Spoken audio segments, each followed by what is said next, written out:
ইউক্রেনের president Volodymyr জেলেনস্কির মিত্র দেশগুলোকে রুশ তেল কেনা বন্ধ করার আহ্বান জানিয়েছেন। সামাজিক যোগাযোগ মাধ্যম এক্সে তিনি এ আহ্বান জানান। জেলেনস্কি লেখেন, আমি সব অংশীদার ইউরোপ, যুক্তরাষ্ট্র, জি7, জি20কে আহ্বান জানাই, নিষেধাজ্ঞা আরোপ না করার অজুহাত খোঁজা বন্ধ করুন। তিনি আরও বলেন, রুশ তেলের ব্যবহার কমানো জরুরি, আর এটি অবশ্যই রাশিয়ার যুদ্ধ করার সক্ষমতা কমিয়ে দেবে। আমরা যুক্তরাষ্ট্রের অবস্থান শুনেছি, আর যারা এখনও রাশিয়ার কাছ থেকে আমদানি করেছে তাদেরও এটি শোনা উচিত।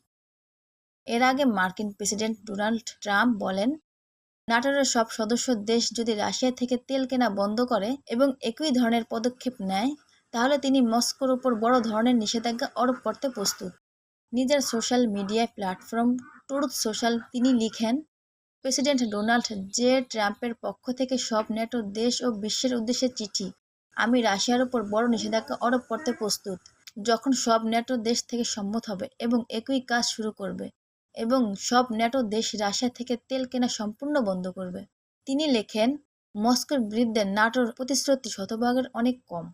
এছাড়া তিনি কিছু সদস্যের রাশিয়ার তেল কেনা অব্যাহত রাখাকে তিনি আশ্চর্যজনক বলে বর্ণনা করেন।